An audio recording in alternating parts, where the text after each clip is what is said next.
Welcome to the new Cyber Frontier, bringing you the latest news and initiatives that focus on the development of cybersecurity economics. You don't have to be a computer or cybersecurity expert to get plugged in. Your host brings it straightforward, asks the tough questions, and brings the cyber world to a level of understanding for everyone. You can find us on the web at www.newcyberfrontier.com. Now join our host as he introduces the topic for today's new Cyber Frontier. Okay, welcome back today for New Cyber Frontier. I'm your host, Tim Montgomery, and we're continuing the series on distributed ledger, concepts behind the research that Dr. Gorog has presented in his dissertation. And we've kind of gone over some of these factors. There's a lot of research within this dissertation. A lot of community effort, a lot of collaboration, it seems like, which means, Dr. Grog, you were saying that you've had a lot of established collaboration among multiple groups and multiple places, integration of different concepts, collaboration among states, governments, all these different things. So kind of elaborate on some of the research and give us some type of factors in collaboration that you've done that kind of come to consensus of some of the scalability of this. Yeah. So, I started talking in I think the last episode we did about how we did some evaluations on distributed ledger trying to implement trust.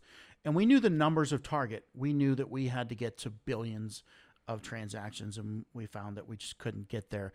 Then we did, I worked with early on, we'll say in 2016 or so, with some entities in the state of Colorado to try to implement trust for a statewide program. And in doing so, at that point, it was just trying to support them in could we implement this at a state level to control the operations of a program that had 2,600 different entities that would be putting data in across the state at a rate of about 120,000 transactions, 110,000 transactions per day. That's massive. And it was fascinating work at the time. And we said, we're going to do this on Ethereum. All the hype was out. And when we did the analysis on how many transactions we need, it was more than Ethereum could handle with one state program. So we looked at another couple that were big at the time. I think Sawtooth Lake was one that was promising, and it had too much of a link to physical hardware. We couldn't do it on virtual cloud services. And then we went with a Hyperledger Fabric rollout, and we mapped this to 2,200 different machines, putting data into a distributed ledger, and thought this is going to be great. The research from this you could find on my website, and it's linked in my dissertation as well. And the cost for cloud storage of 1 year of running transactions for this one state program was like 10 times more than the state had budgeted. And the second year exponentially grew because you kept the year before's data, and there's no way to actually remove data. It just kept growing into this huge blob. And the whole application of distributed ledgers didn't work. And it was cost inhibitive. And it's the same thing when you start reading and research what all the companies are running into. They would love to use this technology, but it's cost inhibitive. It doesn't make sense for their business model. And that's the start of looking at how to solve this is first to identify the restrictions. And that's where it started. That's interesting. And you did it with the state legislation or the state department. So we had the state support. We were funded at a university to try rolling out to a program. Right. And then you asked support from there on. Literally, the state had such an interest in cybersecurity. They had formed a whole institution for that. And they said, how can we put some research behind it? What should we be researching? And that's where, when I was a professor at Colorado Tech, I helped Senator Kent Lambert then write legislation of how we could fund and support cybersecurity research through the state. And they said, this makes a lot of sense, because right in the legislation, we said, if you save this much on your programs, the economics of cybersecurity by implementing cybersecurity, and you can prove that, then we could put that much money into research. And oh, by the way, we'll start out with so many $1 million a year into research to make this initial phase work. So that was the kind of the second big piece. But with that came a lot of local support. People interested in how can I get involved, and cryptocurrencies were all the buzz back then. Mining and how can we get involved with adapting that technology to our state records. And oh, by the way, I'm a student and I need experience. And a lot of what we offered was giving a plethora of students some initial experience, some real world, something they could put their finger on, a coding experience for a semester that they could take and make something that both supported the community and gave them something. And then, oh, by the way, we decided from the ground up, before decentralized autonomous organizations were even a thing, that we would tokenize it. And we're going to log all your hours and give value once a year based on how many hours are submitted to an organization, which is actually now a public company, a C corporation that is contracted to manage the programs that would roll out for the state. And so everybody got a piece out of it, plus the future. That resonated with many different universities. So we were able to get local chapters, universities that provided students. How many universities now? Last time I counted, we had like 14, 16 universities that were and it's engaged. Multiple states, right? Yeah, and that involved certain programs then within the state that were linked, and companies got involved. We have utility companies, we have military contractors. They're like, hey, if we could put a little bit of support, funding, and our personnel into these, it's something that we could possibly use in the future. So that's where the local communities came in, and then because the state was aligned, we had a lot of support from the Office of Information Technology and the Department of Regulatory Agencies of what do they need to see in order to move a state program into it. And that led, I think we talked about in an earlier show, to the questions of, well, we need to answer privacy questions. So I ran an organization, a campaign called Privacy for the People. And I was just like, hey, let's see if all the students wanted to try a GoFundMe. And we said, can we get funded if we say, is privacy for the people something they're interested in funding? And we got a little bit of funding, but nothing to say. But we caught the attention of IEEE. And they said, hey, can you take this to a global scale? We would love to see an organization that looks at both blockchain for the blockchain initiative and privacy for the digital privacy initiative, which I've been a member of for the blockchain initiative for 3 years, and then it has graduated, and now I'm the chair for the digital privacy initiative. But all those international organizations have brought that awareness, that connection, and just all these things, and literally just some amazing people like yourself and Dr. Murray, who are global spokespeople. Dr. Murray is the president globally for ISSA. And yourself with all the connections you have at the government level has been just amazing. So one begets the other, all the community pieces come together. Now we're looking to take this to the next level. How can we roll this out and provide something for everybody? Yeah, it sounds like you've gotten a lot of different the industry standards, right? So you're looking at local levels, you're looking at state levels, you're looking at federal levels now, looking at the posturing and military aspects that's had input into this concept for distributed ledger that, there are tones from blockchain and Bitcoin. I always say that, but I think a lot of people, when you say blockchain, they refer back to Bitcoin like that's the only thing it is, and it's really not. Mm-hmm. I think the separation needs to be applied here in understanding of that. I know most of our listeners will probably comprehend, but those who don't really understand blockchain and the consensus of what it doesn't really conform to, although that's the way they've used it, to currency, electronic currency, digital currency. It really has a lot of different applications, essentially, that we can use it for, that has been explored through your research and through the different communities and in collaboration of those communities. So it's quite interesting how that has kind of evolved itself over time throughout the 7 years to get you to the publication of this paper. and the type of things that have gone into this type of research and the material and the resources that have done it. So, I mean, that gives us how legislation could impact. And you talked a little bit about the legislation that the state has. So talk a little bit about, I know Senator Lambert, I think you've inspired him to go and get his own doctorate somewhere. I think he's involved in doing that today. So what spawned some of the legislation? Get into the idea behind the legislation of that. So the legislation in Colorado, they have already had the appetite for this. I would say I didn't create it for cybersecurity, and the governor at the time, and his name is now slipping me. He's been on New Cyber Frontier back in some of the earliest shows. Yeah. John Hickenlooper, who may at some point run for president. And I'll tell you what, he had really put some inspiring things together in Colorado. And I think I would probably vote for him if he ran for president. That, I'm not going to tell you what to do, but I think that he could bring some future foresight at that level that isn't there that he brought at Colorado.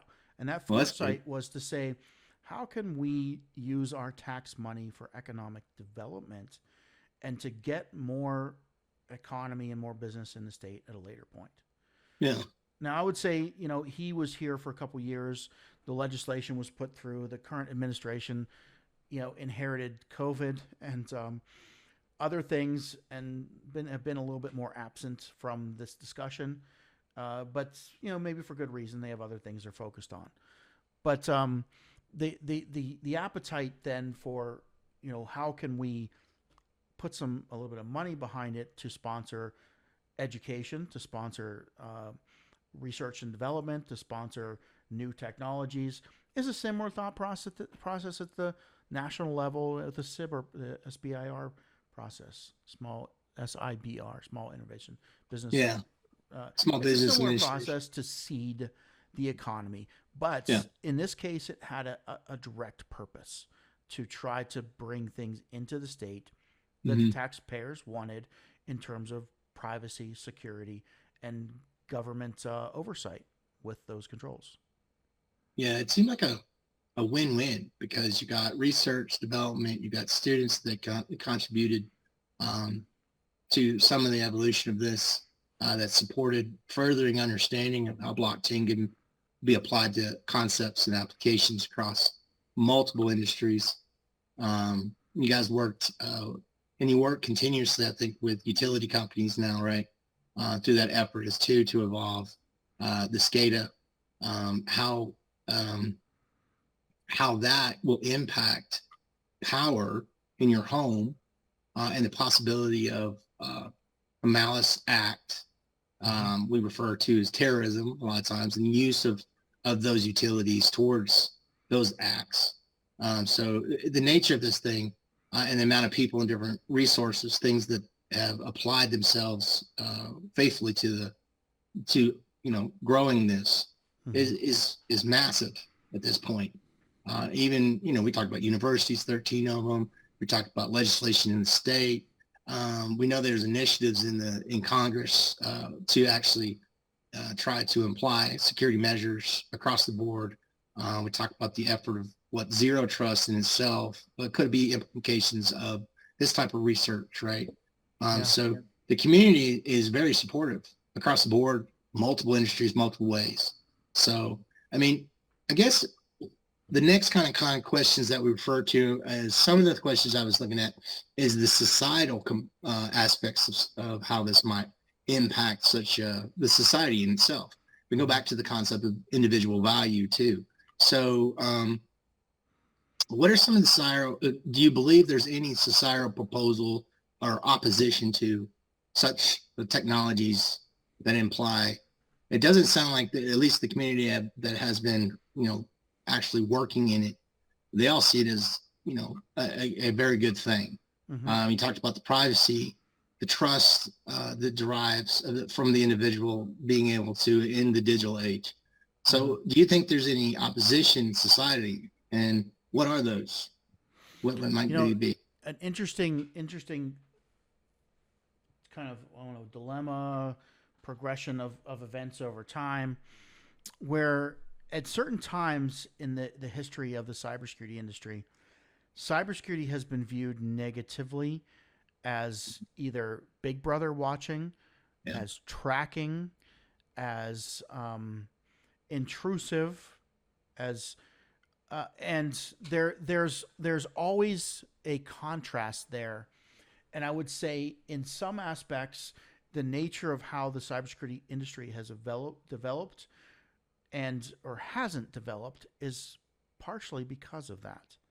That there has been times when people were, we'll say, in protesting against certain cybersecurity or privacy applications that had a political either spin by somebody or a political viewpoint that they could be negative. Yeah, Is always. the government tracking me? Yeah. Is my usage of websites that I'm engaging with at nighttime something that everybody's going to be able to see? Yeah. What is the aspects of that? So some of the and kind of the early stage of the internet and hands off as far as any kind of controls has led us to the point where we can't even stop the bad guys now because we don't have any kind of way to tell who they are. Right. And because there's no deterrent that anybody's going to get caught, there's no reason for the bad guys to stop, or there's nothing that says why would I, if I can't make money doing something beneficial, why would I not be a bad guy? They make lots of money, and there's the chances of getting caught are almost zero. Or getting punished. We'll say punished are almost zero, right? So even if you know who the 10,000 people and where they come from into your network as a company, you know who they are, but there's nothing you can do other than try to block them yourself. Right. So we have no retribution because we don't have any trust, and we can't tell how we trust people that we do deal with and how we actively engage with people because we've kept some of these things away on purpose and stopped some technologies in security that were considered Big Brother. Now, that being the case, that was taken into account in our work from the ground up. How do we stop and make it possible or make Big Brother not really a thing? So how do we say that even if there is a control, it's something that's publicly vetted, that has a decision process that's not Big Brother, that is open for you to contribute to. So the governance process put in place as those checks and balances, kind of like the early days of our country when we had 3 branches of government put together for checks and balances. We looked at how do we do that in a digital world, and what are the checks and balances that have to be in from the beginning to give people a comfort level with that there's a neutral aspect. It's not a single entity controlling it. I don't just have to sign my life away with a click to whatever company I'm using. It is something that is vetted neutrally, displayed publicly, and I have the rights to not have my privacy violated. But at the same time, a legal government has the right to issue a subpoena to get into one person's private information. And enabling those pieces within technology became almost the nature of setting up a whole government system for the post-digital transformation, because we don't have that. How are we attempting to have governments inside this infinite spectrum of post-digital transformation without even having a thought process for governance? So I think, in this work, it's almost the first that I know of that has taken that holistic approach to, from the ground up, understand that there's going to be both sides of that dissidence of I don't like being controlled and I want to control, and enabling those pieces in a neutral way. Yeah, it sounds like I know there was concern in the beginning when a lot of this started out about Big Brother. I know we had plenty of conversations about those types of things, my background with government, those types of concepts. We know that the way it derived itself, at least the basis behind it now, is more public It's not just one entity. And the way it will spread when it does start to propagate and develop, it will be among everybody. So there's a consensus measure to it, right? And then that's kind of a free flowing in itself, how the integral component plays roles inside the blockchain and its ledgers. So it's interesting to understand that as the person who, it's like inventing the internet, right? It's everyone's. It's free flowing. It's a concept that will hold privacy where it should. It gives that type of empowerment to individuals. It also applies to governments who lawfully use it conservatively the way they should. So it's interesting that you defined it from the ground up with those things in mind. So to me, opposition when it comes to societal measures, I know that everybody has their take on and opinions on exactly what would happen, how that could run amok. I'm sure that will be a motivator for those who want to get on, those who don't want to get on. So I would say, how do you pertain to say that the framework of this thing, I mean, how do you sell that to a society that opposes it? What would you say to a society a group of people that say, hey, this, it's one of those things that is the work of the government and we're not ever going to do this. I mean, what would the concept be behind that? Besides the fact of what we just discussed, but how would you proof it that way? So, and that was one of the reasons why when we started, I talked in an earlier portion of this series about how we ran into the privacy questions of who answers the question about privacy. Yeah. And who answered it was different in every culture. And who was allowed and permitted to answer it was different in every culture. So in terms of governance, identifying those regions that are questionable and changeable per culture and allowing a jurisdictional approach where different sovereign areas and segments of what we're doing are under the control of the local government or under control of the local officials that would govern that section and provide those insights. And so a lot of it was just identifying the places where it changes socially or geographically or regionally and letting those regions make the decisions in those independently by themselves. Yeah. And that was a difficult piece to add in is, because I'm sure we missed some too. And that's the reason why we said, okay, we're going to make a scalable architecture because we know we're going to miss some. And we're going to make it scalable so we can add entities and relationships that enforce those. And each region can then subdivide into their entities and relationships and have those of their own. So an expandable government for the virtual era. And that's, I know we didn't catch all the areas, but we left it open to grow. Yeah, it sounds like you've incorporated the concept of the ability to sustain itself through multiple measures that will more likely universify the ecosystem in itself.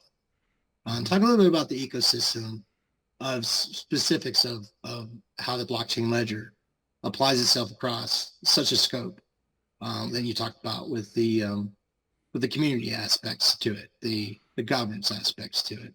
Yeah. So basically, prior to what we're releasing, there's pretty much two categories of blockchain. That's open, public, and then permissioned, private. Mm-hmm. So the open public, anybody can join. You download software, boom, you're participating. Right.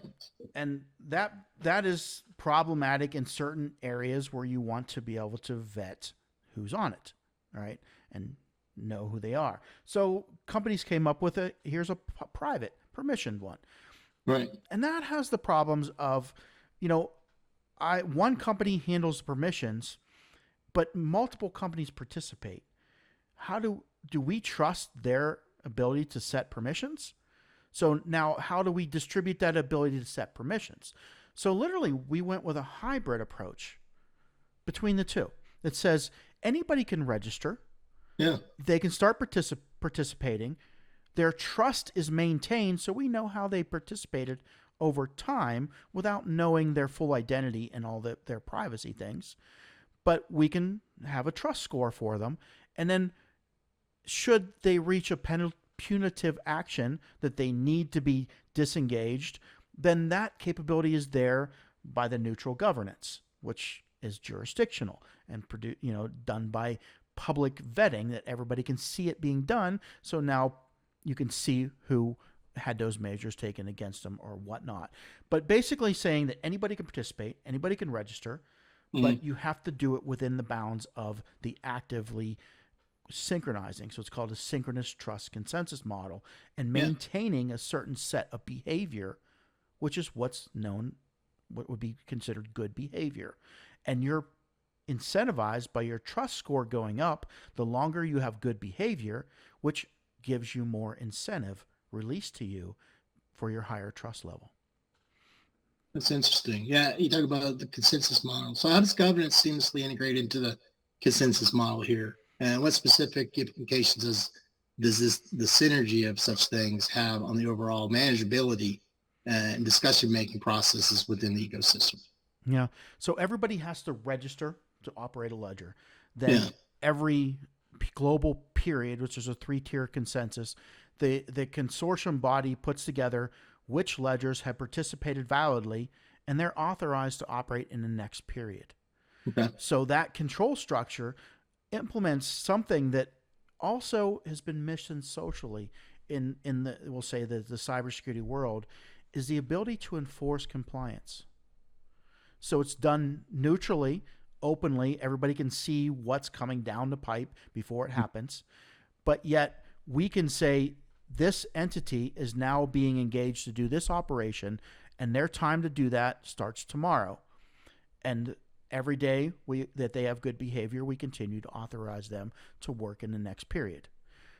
So it implements a socially responsible control structure that everybody knows how they can participate effectively as long as they behave properly. Yeah, it's interesting to know that the amount of conversations that have probably gone on with different facets in our society, federal, state, different levels, I guess you could say. Societal, I'm sure the individuals, especially at university levels, the consensus there, sounds like the model is incorporated genuinely everything, every aspect that you possibly could really imply to the baseline from the ground up. And that's why we were listening to everybody. That's why we were talking to everybody on the show. Right. For the last 9 years now, we've been running New Cyber Frontier. We wanted to know everybody's thoughts on this. We wanted all information. Half the time I'm talking and I'm saying something and you hear me maybe rewording something as I'm saying it, it's because I'm talking to a particular person I talked to 3 years ago and making sure I capture their either angst or desires. And that's what I've learned. That's what Tim and I have learned. That's what Sean has learned from talking to everybody.